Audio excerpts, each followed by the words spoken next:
Halo semuanya, di video ini kita akan bahas mengenai peristiwa dan pemikiran besar yang ada di Eropa.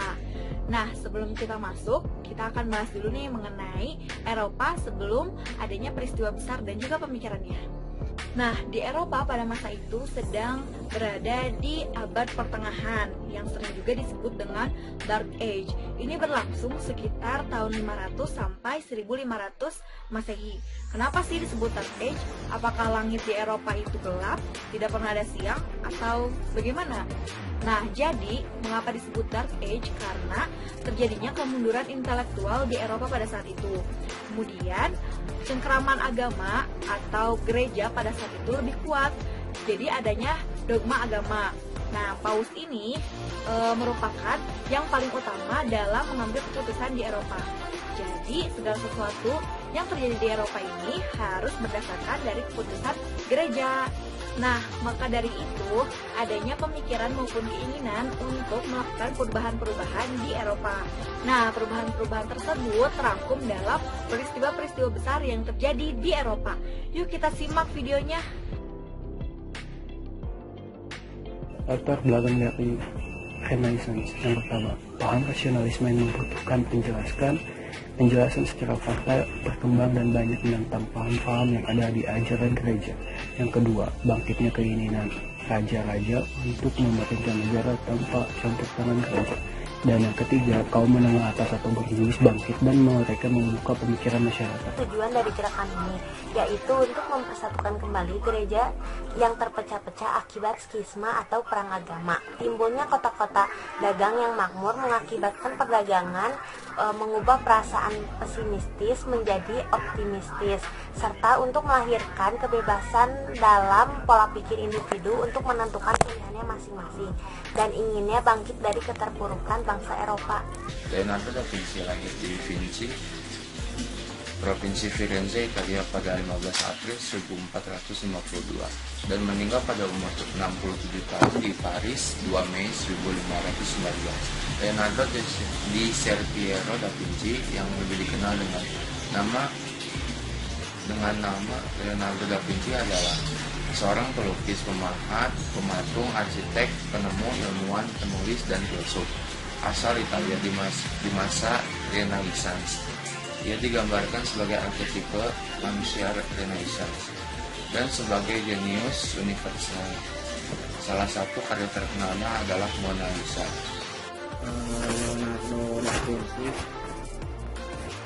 Provinsi Firenze, Italia pada 15 April 1452 dan meninggal pada umur 67 tahun di Paris 2 Mei 1519. Leonardo di Piero da Vinci yang lebih dikenal dengan nama Leonardo da Vinci adalah seorang pelukis, pemahat, pematung, arsitek, penemu, ilmuwan, penulis, dan filsuf asal Italia di mana Renaissance dia digambarkan sebagai arsitek manusia Renaissance dan sebagai jenis universal. Salah satu terkenalnya adalah Mona Lisa. Adalah sebuah pematung Renaissance Italia, pelukis, arsitek, penyair, dan insinyur yang memberikan pengaruh yang tidak tertandingi pada perkembangan seni barat. Dengan kepandaian dan kemampuannya dalam bidang seni, ia sering dianggap sebagai pesaing seni karena gelarnya Renaissance Man bersama dengan rekannya Leonardo da Vinci. Dampaknya, kebangkitan peradaban modern di Eropa ini memberikan dampak yang positif terhadap masyarakat Eropa di mana bertumbuhnya kebebasan, kemerdekaan, dan kemandirian individu.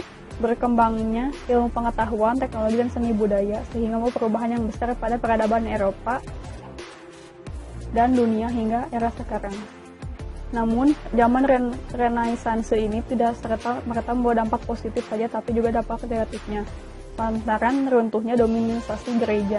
Pengaruh Renaissance, pengaruhnya Indonesia menjadi negara jajahan dikarenakan ilmu pengetahuan dan humaniora yang berkembang secara terus-menerus di Eropa, yang membuat bangsa Eropa kurang puas dan memutuskan penjelajahan yang berujung penjajahan.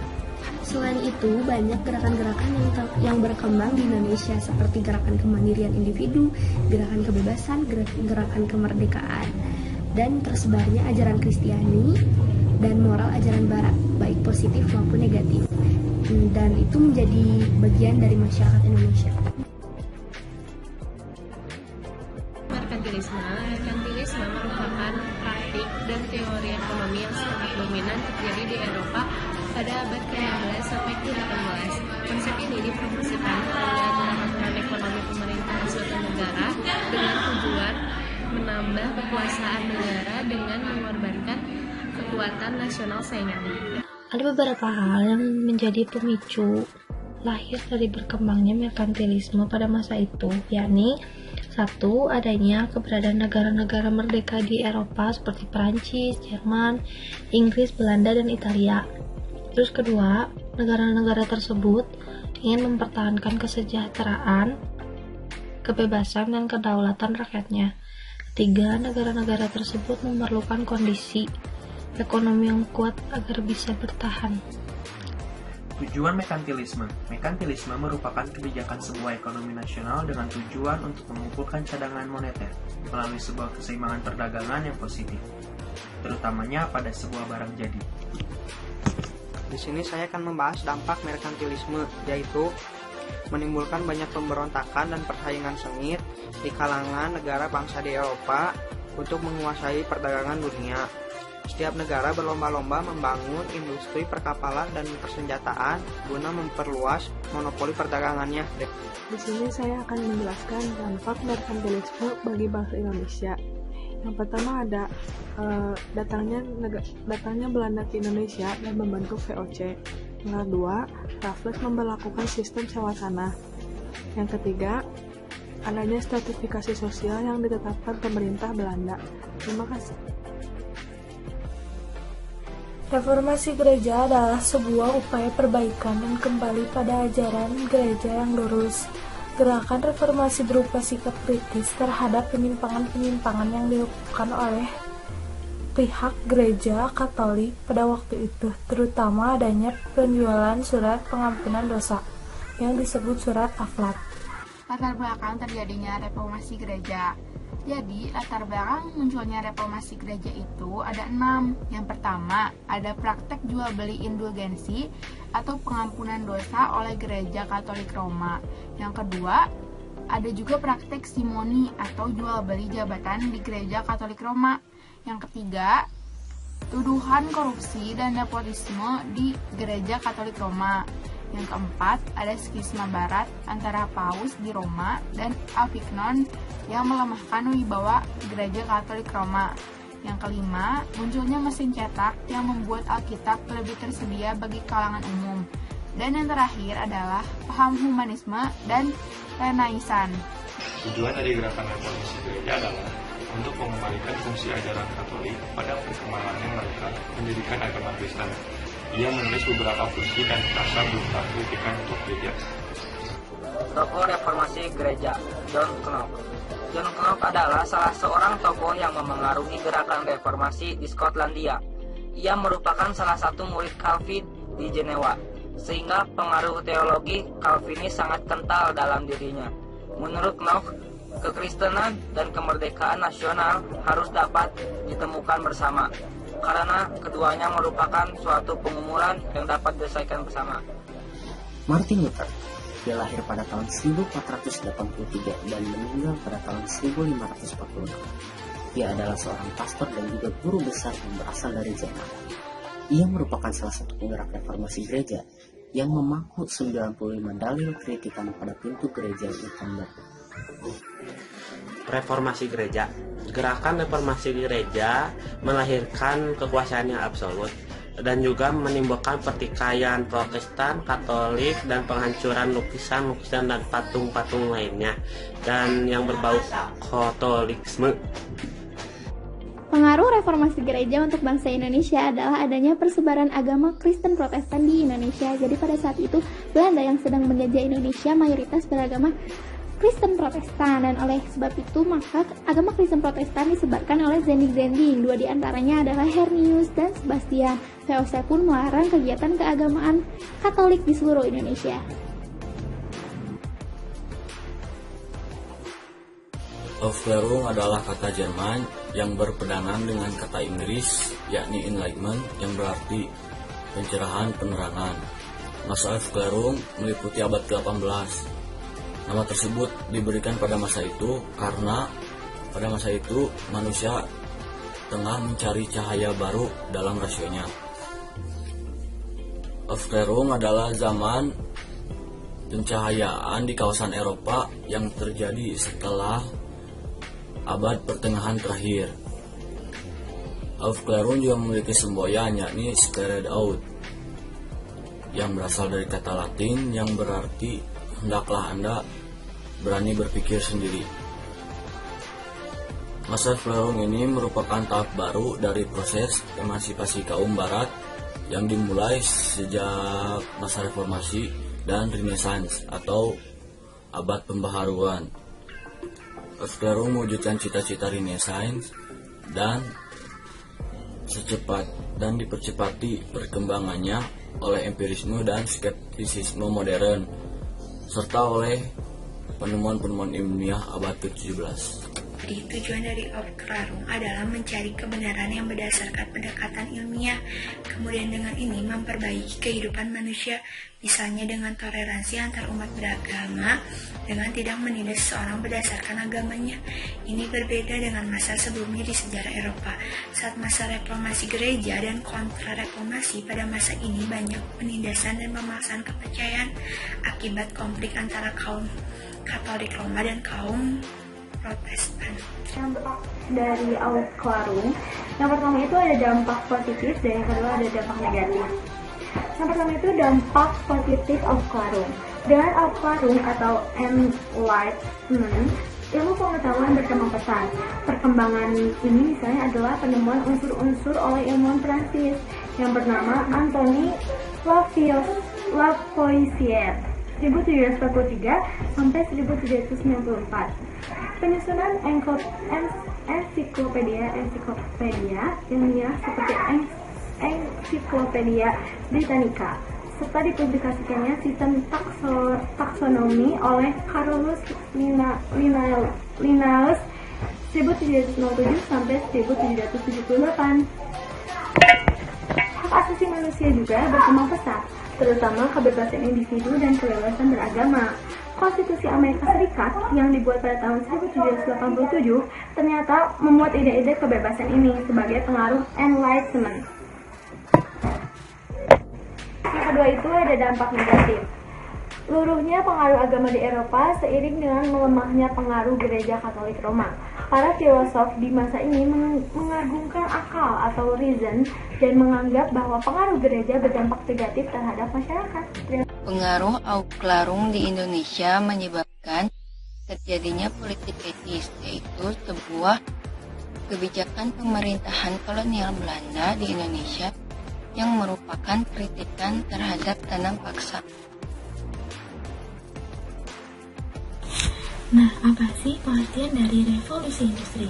Revolusi industri adalah perubahan secara cepat dari ekonomi agraris ke ekonomi industri yang dimana penggunaan mesin menggantikan peran manusia dalam mengolah bahan mentah menjadi bahan siap pakai. Menjelaskan latar belakang adanya revolusi industri. Nah, revolusi industri itu awal munculnya pertama kali di Inggris pada tahun 1780-an. Dalam kegiatan pertanian di Inggris dan menghasilkan peningkatan yang signifikan dalam memproduksi makanan. Sejak itu, hasil pertanian di Inggris bisa diproduksi dalam jumlah yang banyak dengan tenaga yang sedikit dan harga produksi yang terjangkau. Berasal dari Inggris, namun kemudian revolusi ini menyebar ke seluruh Eropa. Nah, negara yang mengikuti jejak Inggris itu diantaranya Belgia, Jerman, dan Prancis.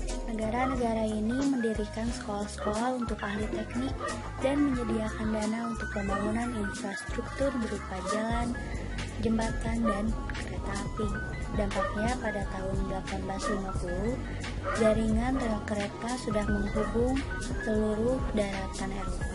Tak hanya merebak di Indonesia, revolusi industri juga diikuti oleh negara Amerika Serikat yang kala itu sudah merdeka. Revolusi industri di negara Amerika Serikat banyak terjadi di bidang transportasi sehingga bisa mengubah negara tersebut jadi satu pasar tunggal besar bagi barang-barang hasil industri.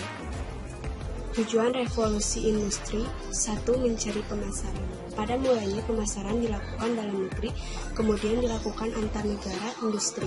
Ketika industri semakin berkembang pesat dan barang-barang produksi terus bertambah, maka perlu dicari tempat pemasaran lain, yaitu di daerah jajahan. Dengan demikian daerah-daerah jajahan tersebut dijadikan sebagai tempat pemasaran.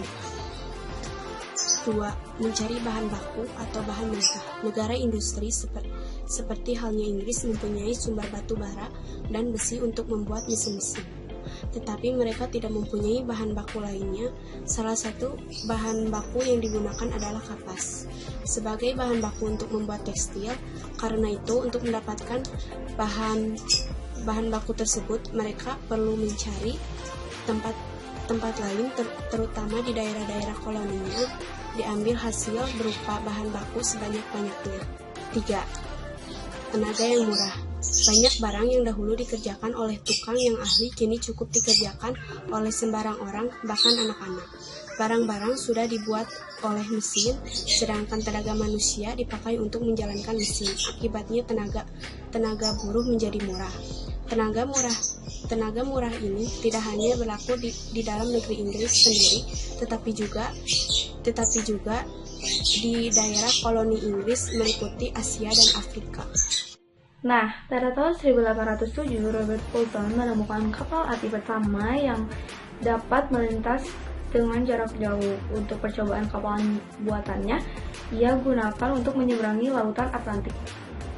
Graham Bell umumnya dikenal sebagai penemu telepon pada tahun 1876 di Amerika Serikat, tetapi menurut Kongres Amerika Serikat pada Juni 2022 menetapkan bahwa Antonio Meucci lah yang menemukan telepon. Walaupun Alexander Graham Bell penemu telepon, dia tidak pernah menelpon istri dari istrinya karena mereka tunarungu.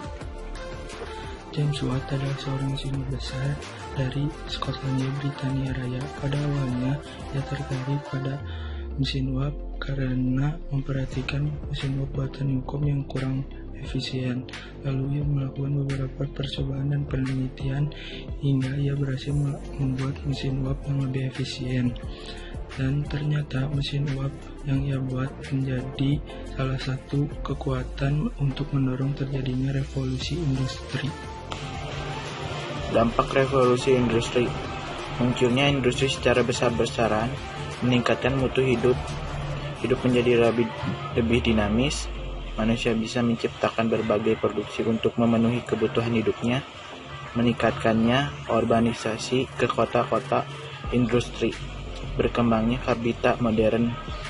kapitalisme modern. Pengaruh revolusi industri terhadap Indonesia di bidang ekonomi, yaitu perdagangan makin berkembang. Perdagangan lokal berubah menjadi perdagangan regional dan internasional. Di bidang politik, revolusi industri melahirkan imperialisme modern. Di bidang sosial, budaya kapitalisme yang membentuk masyarakat Indonesia sampai hari ini.